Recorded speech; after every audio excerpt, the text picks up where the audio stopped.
Good afternoon. My name is Amira Al-Gawabi, and I am pleased to open this forum on the International Day for the Elimination of Racial Discrimination. I am a political assistant to the President of the Canadian Labour Congress, and a longtime human rights advocate. We're going to offer you a walkthrough of what's going to be our program for today in a few minutes.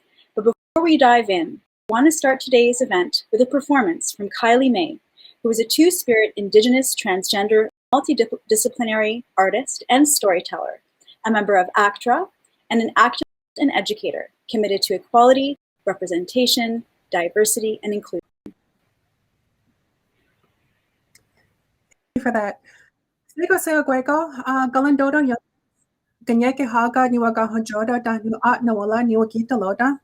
Hello, my name is Kylie. I belong to Mohawk Nation and my clan is the Curtis clan. The place where I come from is Oswego, the place where the fire is laid down.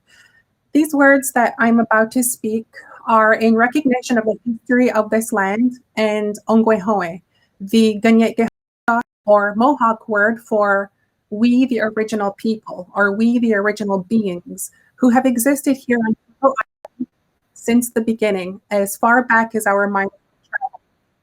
As well, it touches on WAPM and treaty agreements. As you listen, please reflect on how we all can foster a better relationship to this land and the original people, but also reflect on the agreements and the responsibilities we have to each other and how we can uphold such standards in all areas of our lives, but particularly our places of work and institutions that we navigate. Furthermore, the responsibilities that governments, institutions, and organizations have towards employees, citizens, us human beings. What I'm about to do is the land agreement honoring, but go deeper into the significance and the meaning of it. As these days, I feel people do a land acknowledgement because it's the PC thing to do, that it's just a script that is recited, like checking off a box, because that's just what we do now. But I feel like most people don't know the reason it's done or the history behind it. So let us now bring our minds together to acknowledge the traditional territories that our lives, our work, and our craft takes place on.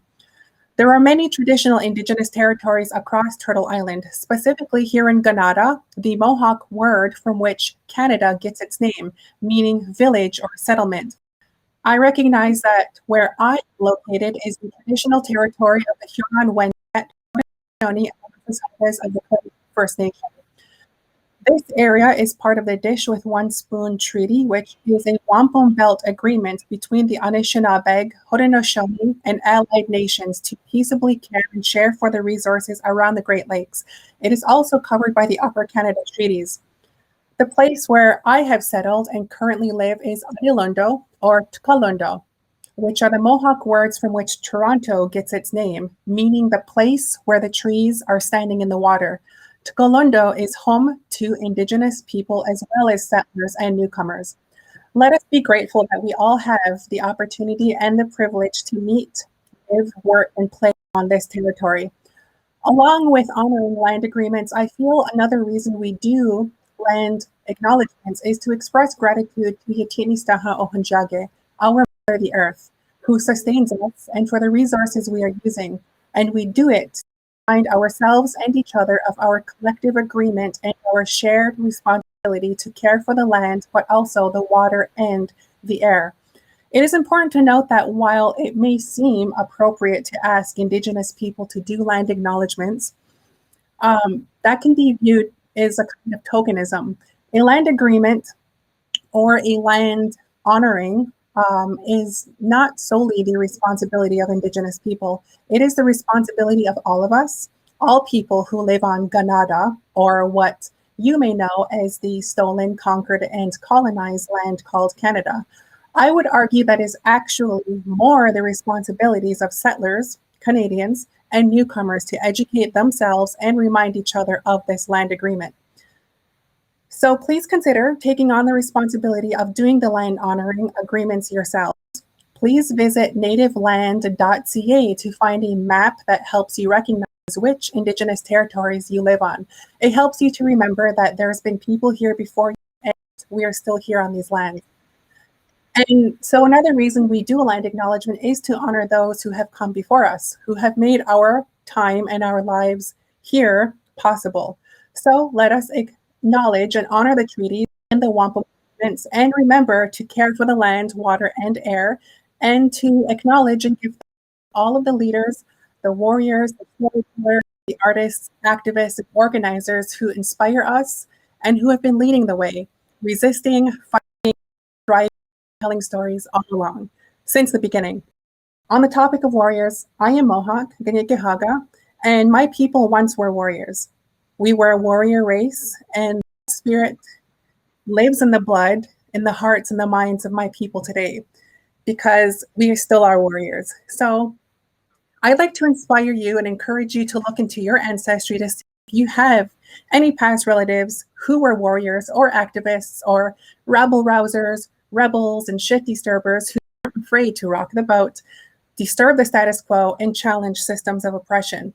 We are here because of them, and you can lead the way for the future generations who are walking the paths behind us. So find and connect with that ancestral spirit energy. And if you don't have your ancestor, that's okay. Find the warrior spirit within yourself and let that energy lead you on your journeys of fearless, unapologetic resistance and resilience to fight for what's right and in demanding your respect and your rights. Nyawa Dahnudaneto. Thank you. And that is all from me for now. Thank you, Kylie, for those inspiring words of inspiration. Those who have taken the time to join us today are indeed here to cause good trouble, to resist, to disrupt, to replace systemic discrimination in our institutions, in our societies. So I am looking forward to today's program, which will provide ways and means in which to do just that. Now, throughout the program, we will be posting information and links in the chat through the course of everything you hear. You will now see our safe space policy posted there. It is very important to ensure that we maintain a respectful, inclusive program. If you are disturbed by something you hear or read and wish to speak with an equity contact, please reach out to Najib Sufyan, nsufyan@laborcommunityservices.ca. His information will be in the chat as well. Now, for those of you on social media who are hearing inspirational thoughts, messages, and actions that we can all take, make sure to tweet that out, post it on Facebook. We're using hashtags IDERD 2021 and hashtag Good Trouble. I would like to now invite our event sponsors to explain why they believe it's so important to commemorate a day like today. Good afternoon, sisters and brothers. I'm going to start with some troubling history that took place exactly 61 years ago. On March 21st, 1960, Black people in the township of Sharpeville, South Africa, gathered to peacefully protest the apartheid laws in that country. Police fired on them, killing 69 people and wounding hundreds more. The images of Sharpeville spread across the whole world. 6 years later, in 1966, the United Nations General Assembly proclaimed March 21st as the International Day for Elimination of Racial Discrimination. The apartheid system in South Africa was eventually dismantled, but the struggle to end racism still continues across the globe, including here in Canada. This year, the Labour Council celebrates 150 years since its founding. Just after the Second World War in 1947, the Toronto Joint Labour Committee on Human Rights was formed to challenge systemic racism. Its efforts helped the first human rights legislation in North America. In 1975, the Urban Alliance on Race Relations was formed as a broad community coalition to take on racial hatred. It partners with a range of organizations to promote racial justice. And in 1982, Labour Community Services became Labour's formal partner with United Way and helps lead Labour's anti-racism work in Toronto, in York Region. Today, we not only recognize March 21st as the International Day for the Elimination of Racial Discrimination, we commit to taking tangible actions to eradicate racism. Thank you so much for that, John, and for the important contributions and work that the Labour Council has done since its founding. It has been truly inspirational to see the important work that the labor movement has undertaken for all of us to ensure equitable, inclusive society. And that is exactly what we're going to explore today. I would like to say a few words on behalf also of Faduma Mohammed, who was with us a moment, but we just lost her. So from her would be, today, the Toronto and York Region Labour Council, the Urban Alliance on Race Relations, and Labour Community Services are offering a platform to build actionable strategies to dismantle systemic racism. That includes focusing on workplaces, schools, healthcare, and the rise of online hate. Yes, this is hard work. Systems don't change easily. To make change means naming the issues: anti-Black racism, and a history of exploitation. It means disrupting power and the foundations that our country has been built on. To do this, community and union members will continue to learn from each other and challenge each other to achieve real, lasting change. And I can pass it on to Faduma to say additional words. Okay, thank you very much, and good afternoon. This is technology. It's not kind with me today. So today, March 23rd, 2021, Toronto and York Region Labour Council, the Urban Alliance on Race Relations and Labour Community Services offer a platform to build actionable strategies to dismantle systemic racism. That includes focusing on workplace, schools, healthcare, and the rise of online hate. Yes, this is hard work. Systems don't change easily. To make change means naming the issues: anti-Black racism, colonialism, and history of exploitation. It means disrupting power and the foundation that our country has been built on. To do this, community and union members will continue to learn from each other and challenge each other to achieve real lasting change. Thank you. Thank you so much, Faduma. Thanks to the Toronto and York Region Labour Council, Labour Community Services, and the Alliance on Race Relations, our sponsors for this afternoon. Now, we've got an exciting interactive program for all of you today. We are making good trouble. First, we'll have an illuminating conversation with two anti-racism champions, Bernie Farber and Hassan Youssef, hosted by hip-hop artist and justice warrior, Chad. Then we'll hear from three panelists who will share stories of local activism that make a difference. We have a full and lively program. We invite you to share comments in chat and also to use your reaction buttons or applaud on video if you enjoy what you're hearing. You'll have an opportunity to discuss and share in the workshops. We are recording this event and it will be on the Labour Council YouTube page in a few days so that you can share it with others. Now I'm very pleased to introduce Chad, a Juno Award-winning recording artist and broadcaster, to lead the next couple of conversations. Hello all, it's an honor to be with you today. My work in music involves confronting racism. That's something I learned from my heroes, and I feel privileged to occupy that position in this work, to have these tools of rhythm and melody and wordplay to get at the harder aspect of my experience and perspective.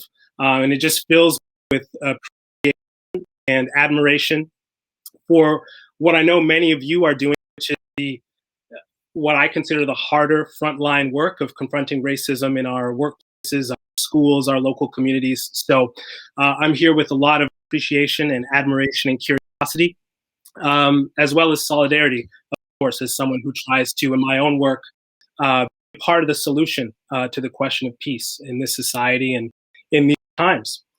So let's hop right into it. Let me invite two leaders to join me in conversation here, two civil society leaders who have seen a lot over a decade when it comes to confronting white supremacy.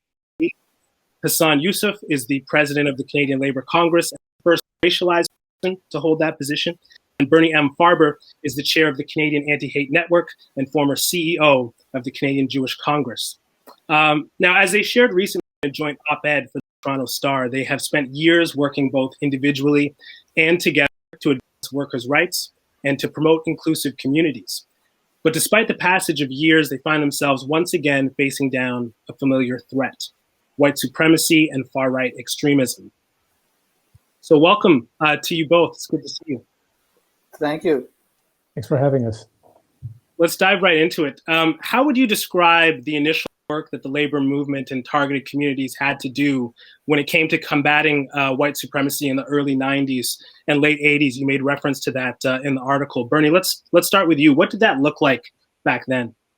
Well, actually, we can go back as far, Shad, as 1946, when the great Kalman Kaplansky, who was the director of the Joint Labor Committee to Combat Racial Discrimination, began his work in human rights. And at that point, it was anti-Black racism that he was facing, anti-Semitism, and that never ended. It increased. Anti-Asian racism came in there, homophobia, Islamophobia. And back in the late 80s and early 90s, the rise of a group called the Heritage Front, which was probably Canada's most successful, sad to say, a neo-Nazi organization of the time. We needed to come together as a community in order to confront this. And so this is actually where I met Hassan and where I met people like John Cartwright, Rodney Bobby Wash, a great Indigenous leader. We all came together to face down, along with groups like the Anti-Racist Action and the Skinheads Against Racial Prejudice. We all came together to face down the threat of neo-Nazism. And that really is what it's all about, is that people coming together, the labor community, the Jewish community, the Black community. We came together as one to face down, and in fact, we did face them down, and we were able to get them off the scene. Sadly, it's not so today. Again, it's risen once more, but those are the roots of how things started, Shad. What do you remember of that time and that connection in order to fight the Heritage Front and the rise of that movement at that time? Well, first, let me start by thanking the Labour Council and its Human Rights Committee for organizing today's event. These are incredibly important for political space, but also for the activists who are currently doing this work within our organization, but also taking it on in the workplace and the broader community. I mean, what I remember the 90s was very exciting in the sense that fighting, of course, neo-Nazis is never exciting in the sense that there's other things that's more exciting in life. But the reality is that, you know, many of us felt that this was about what kind of society we wanted to live in. And more importantly, what was our responsibility and how we're going to take that work on. And I think the labor movement, along with community organization, Bernie and others, all of us felt the same way, that we had to work together politically, but also in organizing, but equally mobilizing, and of course, make sure our voice was heard. And I think what they did do for the activists is also reinforce that if we don't try to build broad coalitions of how we take on the work around equality, we're never going to succeed. This is not individual work, it's collective work. And more importantly, if we want to live in a peaceful society, we have to ensure fascists and neo-Nazi can never allow to exist in our community. But equally, those who are engaged in racism or discrimination or anti-Semitism, equally to be confronted. And fundamentally, I think for activists like myself at the time, I felt, you know, this was exciting work, but equally, I thought we were also making a difference in the kind of communities we were building in Toronto at that time and the work we were doing to try to confront the Heritage Front. At the inauguration, Biden's win, you said it was a victory for the American people against the very worst elements of xenophobia, bigotry, and fascist tendencies. But at the same time, you noted that there's much to fear and resist. Hassan, I'll start with you this time. What are you currently most concerned about? Well, I'm concerned again that the seeds of what the former president of the United States planted in America's minds and those who chose to believe his language is still there. Just last week, of course, we witnessed the death of many innocent in Atlanta. And these individuals need to be remembered because, again, they were killed because an individual believed that, you know, he was doing his work. Now, of course, the police are still going to investigate and deal with that reality. But I think the seeds that Donald Trump planted in America is also taking roots, not only in the United States in a very deep way, but also take roots in Canada. And fundamentally, what we have to remind ourselves, we're no longer living in the 1990s. Today, of course, these groups that are spreading hate and propaganda and, of course, continue to recruit others to join their cause have the internet. You can be faceless behind, of course, on the internet, use that a platform to organize and to spread hate. And fundamentally, the labor movement need to be more sophisticated. How we're going to take on that element of work, but equally how do we also stay focused and true to the work that needs to happen in the workplace, in the community, and the broader country across Canada? Obviously, technology has changed how these groups organize and together. What's on your mind in 2021? My mind in 2021 is we've moved from hateful words, Shad, to hateful actions. We now, before, where ugly epithets scrawled on synagogue walls, or name calling, or people handing out leaflets on the street that are racist and unacceptable. Today we see what we saw in Atlanta. Today we see what we saw in Quebec City a few years ago when a man by the name of Alexander Bissett walked across 6 Canadian Muslims peacefully at prayer. Today we see a neo-Nazi who walked into a Pittsburgh synagogue and murdered 11 Jews. We've seen it turn into murder. And this is what's so disappointing. This is not 1 or 2, and Hassan is bang on. Used to be that people used to stand in a corner of Young and Bloor and hand out their broadsides, and if you had 5 people pick them up, that was considered a good day. Today it's opposite. You have a laptop, you create whatever you want, the ugliest images in the world, the most hateful, and with a stroke of one key, it can reach hundreds of thousands of people. Of those hundreds of thousands of people, take what, 10,000, 5,000, 100? It doesn't matter. Even if they get 10, and of those 10, 5 of them are violent, this is what it leads to. And that is why I believe we are seeing violence today. That flame, if you will, was lit by the former president of the United States, and it has turned into a bonfire. We need to come together again. Labor, anti-hate activists have work to do. We have time for more questions for each of you. Bernie, when does worker solidarity come into play? How does that fit into the picture of countering hate in 2021? Shad, it's all about solidarity. It's all about brothers and sisters coming together, no matter the color of your skin, no matter the faith, no matter the gender. We have to come together as one. Bullying, racism is slowly creeping out of control, and it's through the labor movement. I must say, I cut my teeth in the labor movement. Back to the days of Sean O'Flynn and others in OPSU. That is where I learned what solidarity was all about. This is where I learned how working together can confront the challenge and can beat the challenge. It is all about solidarity. And Hassan, in your mind, why is it important for workers specifically to be engaged in this work?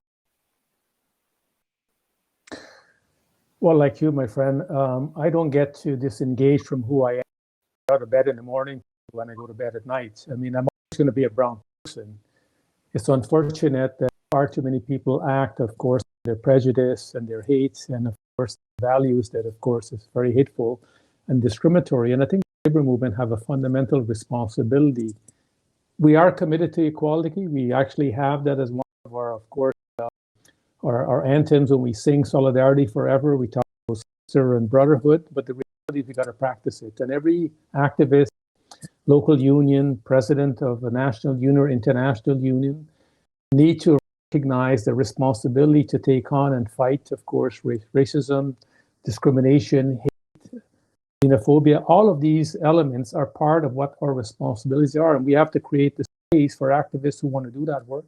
We have to find the resources to support that work, but equally, we have to put it in forefront if we want to build a democratic, but also a decent society. The labor movement has the capacity and the resource to make this possible. I know from the work we have done in the past, which has also been acknowledged here today, that we do many great things.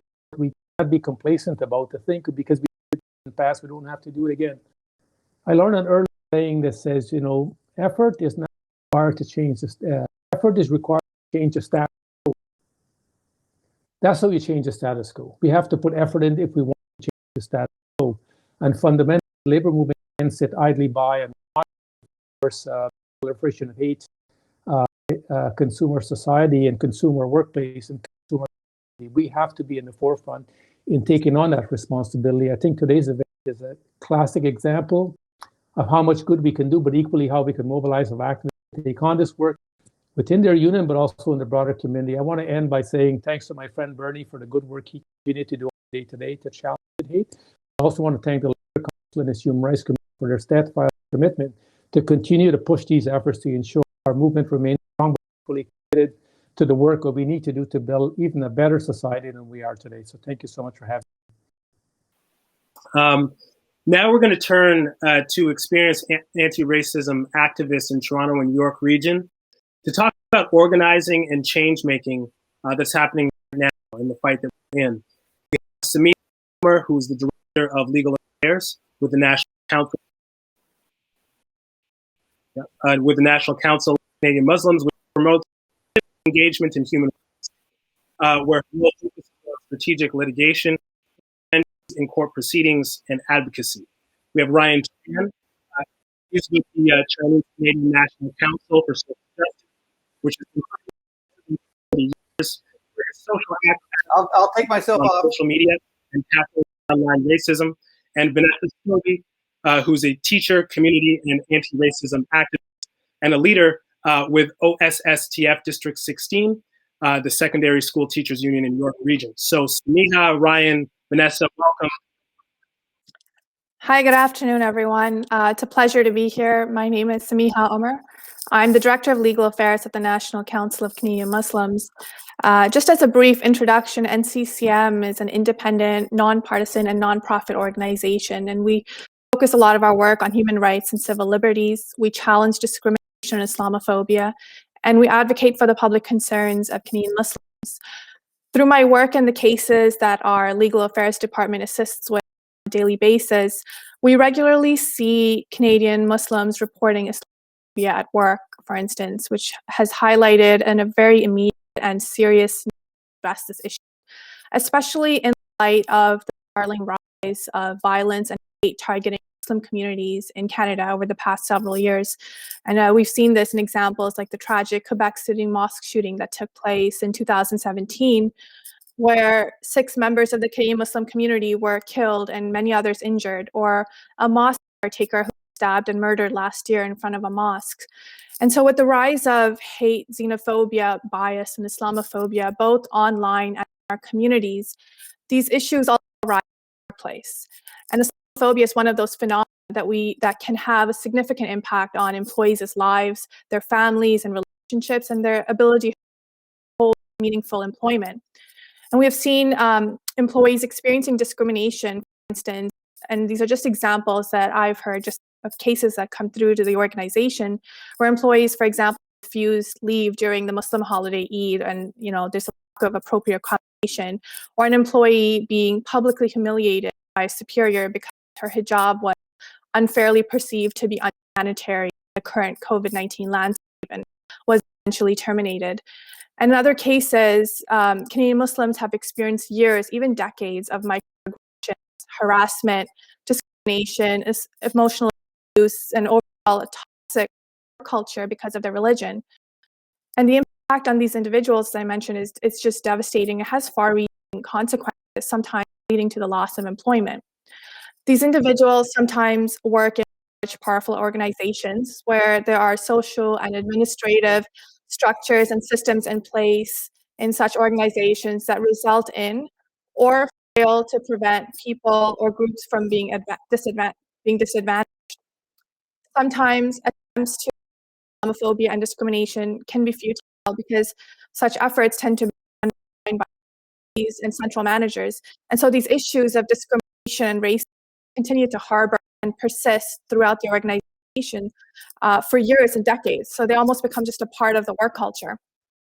So NCCM's work in confronting issues of systemic racism and discrimination, and including Islamophobia, include advocacy work in relation to legal cases where we engage with organizations or the government to recommend changes to their policies and procedures when employees have experienced racism or Islamophobia in their workplaces. NCCM also rallies alongside organizations or civil society groups to draw attention to a lot of these issues. And we also do provide recommendations to employers on how they can advise and offer training for their staff, develop strategies to combat Islamophobia and other forms of racism in the workplace, including approaches that help to recognize systemic barriers and broaden the organization's appreciation, understanding, and valuing of diversity and equity. Ultimately, there is no doubt that hate, intolerance, bias, or prejudice that takes place in the community or society as a whole can easily find its way into the workplace, and it can manifest in numerous and often very unique ways. And NCCM continues to collaborate with our allies to address this phenomena. Canada's unions, in particular, for example, play a significant role in raising awareness on these issues and promoting fairness, equality, and social justice, both in communities and within the workplace. As an example, the CLC, for instance, they published a very helpful guide with the help of NCCM, which reviewed Islamophobia within the employment context, the challenges that Canadian Muslims are experiencing and ways to confront it. It provides very useful recommendations to employers, to unions, and the government on how they can tackle Islamophobia, reinforce their responsibility as employers to educate their management and staff on what their legal obligations around human rights and religious accommodations are. And so this work must continue, and it needs to be a priority. And so just to conclude, addressing and combating Islamophobia and other forms of discrimination, it requires awareness and action from different directions. And the labor movement plays a critical role in this regard, because oftentimes, just as our department, when employees reach out to the organization for advice or legal assistance, many of them are unionized employees, and they're being supported by their unions in tandem. Ultimately, this is a concerted effort. It's a shared obligation if we want to bring about meaningful change to counter hatred, xenophobia, and Islamophobia in our communities, and ensure that all Canadians are working in a safe and a healthy environment across Canada. Thank you for your time. Thank you. My name is Ryan Chan. I'm a project lead at the Chinese Canadian National Council for Social Justice. So my organization focuses on anti-Asian and Chinese hate. You'll probably have seen a lot of our work right now dealing with the fallout of the Atlanta massacre. And we basically try to lobby the government for additional tools to help Chinese and East Asian communities and to promote the fight against anti-Asian racism. So racism goes deep, and we believe it's caused and exacerbated by many factors. And our belief is that addressing racism requires a combination of policy change, education, and awareness. So you can't advocate for systemic and policy change if the public doesn't support anti-racism efforts. The public won't support anti-racism efforts if you don't raise awareness on social justice issues and educate people on what racism is and how it can be addressed. And you can't have lasting change without systemic and policy change. So I kind of begin to describe all the things we need to do to achieve those goals. But one of the systemic factors I'm in particular trying to address is the spread of online hate and social media's role in spreading it.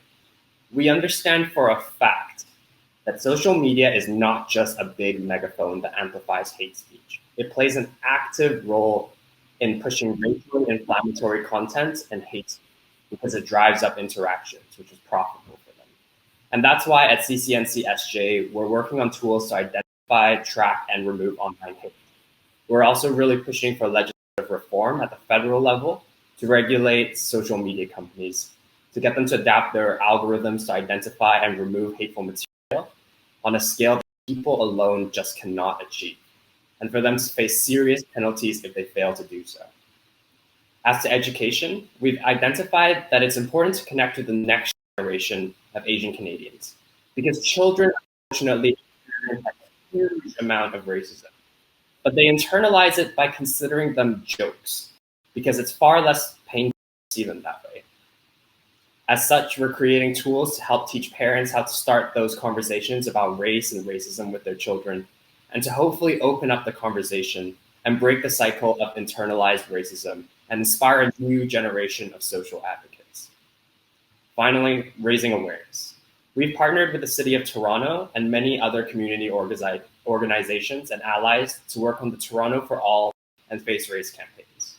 The idea is to bring awareness of pressing issues to the wider population and gather support for social advocacy work. The Face Race campaign, for example, acts as a digital artifact of Asian Canadians' lived experiences during the COVID-19 pandemic. It is a reminder that Canada's first response to the pandemic was racism and targeted people of Asian descent, labeling them disease carriers, and made them the target of hate speech and attacks. And at the risk of escalation to the level we saw in the tragedy in Atlanta this past week is very real. By using videos and interviews, we hope that documenting this experience will serve as a reminder to our community of how much work needs to be done and rally support for the queer community.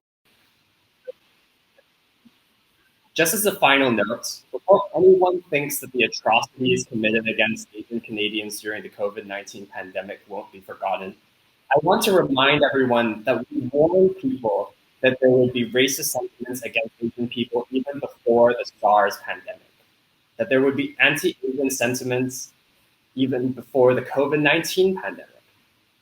And again, nobody listened. So I just want our work and our mission to serve as a reminder to everyone of how quickly we forget historical injustices, how quickly racist incidents bubble to the surface if left unchecked. And I hope that all of you realize now how pressing it is to live in accordance with principles of anti-racism action to continue this important work, even when the pandemic is over. Thank you, everyone. Such a great message, Ryan, and you brought up technology and youth culture, so it's fitting to bring in Vanessa now, teacher and community and autism activist. Vanessa, what do you have to share with us today? First of all, I'd like to say I really shared this stage and time with incredible beings, and would like to say that I stand on the lands of Mississauga of the credits and would like to honor that piece. I would like to say that my journey started with the word I can't breathe in May and in June, and the actions that followed from that were deep in my gut and deep in my soul. I remember standing at the Aurora Black Lives Matter March, and I was standing next to my niece and my friend, who my niece calls me Auntie V because I've known her since before she was in the womb. And she said to me, "How can I make trouble? How can I count? How can my actions count?" And from there was born the Markham Black Lives March. And when I saw her stand there and speak, and when I saw all the youth there doing what they needed to do on the stage, bigger than ever before, I knew that if they could bring about this action and be so inspiring, where was I in this story? And I knew that it was my time to bring about action in the avenues and in the places that I exist. And one of those places is the union. In the union is the Secondary Teachers Union in York Region. We have 3,500 members. And when I looked to that, I thought, what is it that I could do to bring about and acknowledge and dismantle anti-Black racism for members? Because in the end, representation matters. It matters in many ways. So I spent the summer with co-conspirators, 3 incredible human beings, working and thinking about what we could do. And what we did was 3 things. We decided that we needed to have an anti-Black racism officer in our district. We needed to have equity in negotiations locally, and we needed to have a Black caucus. And why these things, you ask? Because these are the things that would start to be that action, to be that change. And as we began this reality and this journey, we got to our annual general meeting in October, in which it became something that was tangible, something that was palpable, and it passed with 90% of a vote. Our members were ready. Our members were ready to be this journey, to make the change that we did want to see. I think now that I stand here telling the story, my gut feels that we have done the right thing, but there's so much more to do. We have one of the greatest human beings as our anti-racism officer right now, and for the first time, we'll have an inaugural Black caucus on Tuesday, which makes my heart well with proudness. I know that when I say this message, that I say it to you from a place of humbleness, but from a place of fire, that we can't stop from where we have begun. We have lots more to do in York Region. we have lots more to accomplish. But I know when I turn to my niece now and I say to her, what we did in June from the Black Lives Matter March in Markham to what I'm doing now in York Region, there is something that is tangible, and I can say that I have put my foot forward to make the good trouble that is necessary. I carry this quote with me. It's from James Baldwin. I say it at a lot of different places. I can't believe what you say because I see what you do.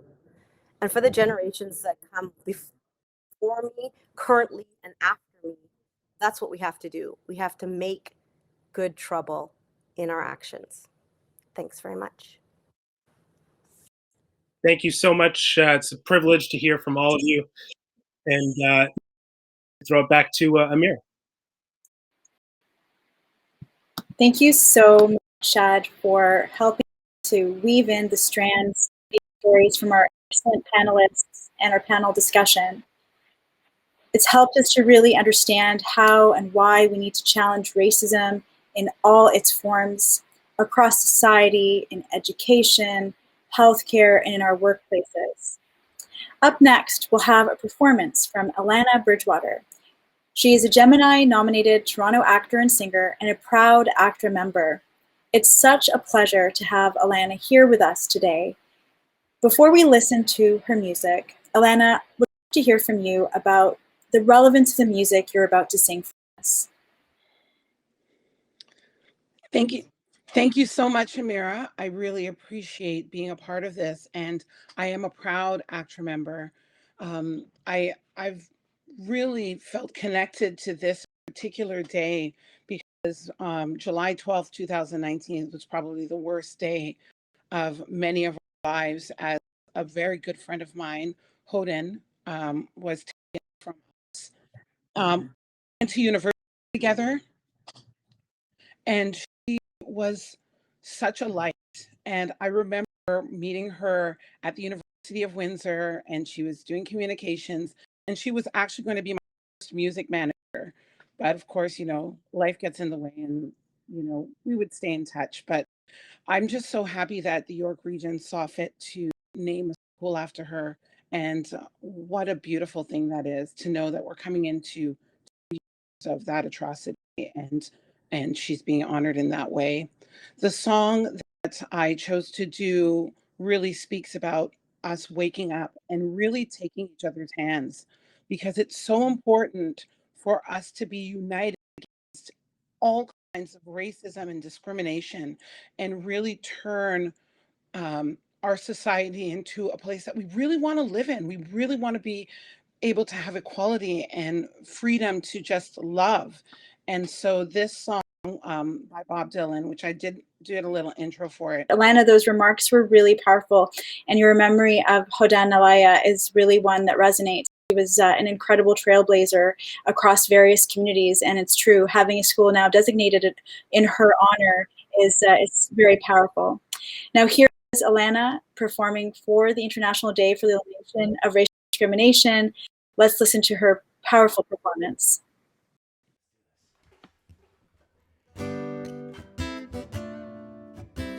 Thomas Reynolds. This is a Bob Dylan tune called The Times They Are Changing. And Bob Dylan is 80. And I bet you anything that he didn't know that this song would be as relevant today as it was back then. We have miles to go.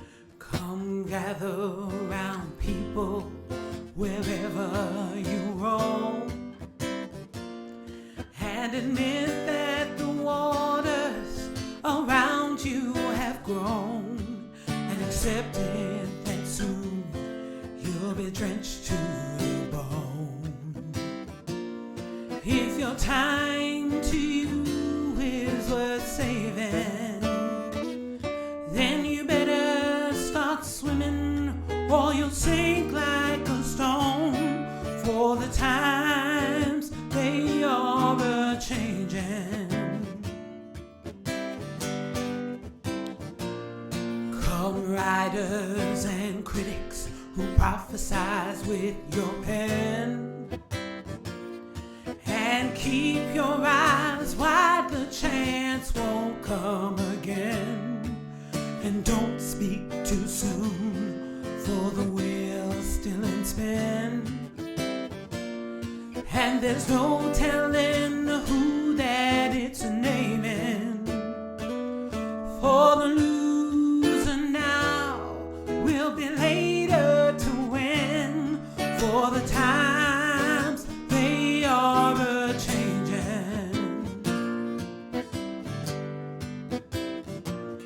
Come mothers and fathers throughout the land, and don't criticize what you can't understand. Your sons and your daughters are beyond your commands. The old road is rapidly fading, so get out of the new one if you can't lend a hand. Over times they are a-changing. Oh.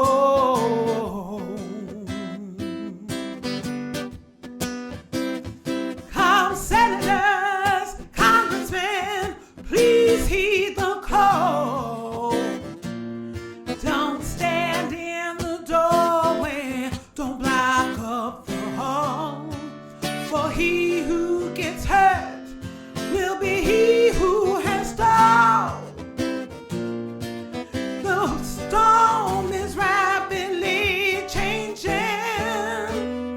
and the loser now will be later to win.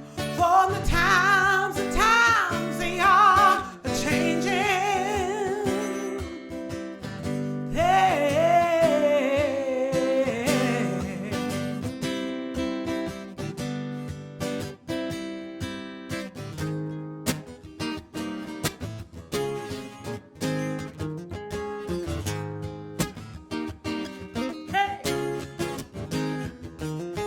People get ready, there's a train coming. Don't need no baggage, you just get on board.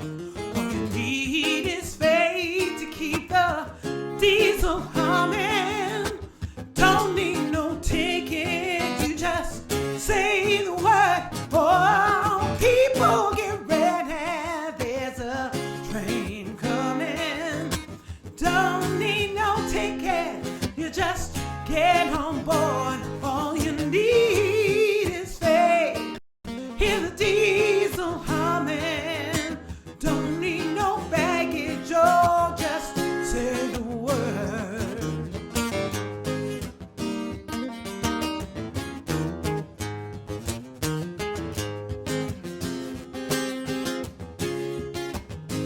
Oh, people get ready.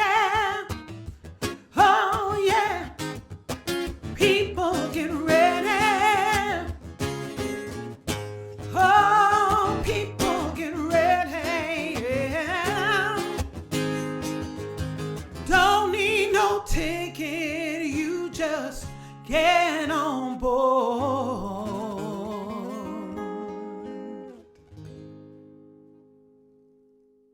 Thank you. Wow. Thank you so much, Alana Bridgewater, for those incredible musical notes that you've just shared with us. That was beautiful. No one needs a ticket. Just get on board. Let's do this. We are now putting the links to the 4 workshops into the chat. Before we go, once again, a huge thanks to all of our speakers, performers, and panelists. Feel free to use your reactions buttons. And a special thanks to our sponsors, Toronto and York Region Labour Council, Urban Alliance on Race Relations, and Labour Community Services.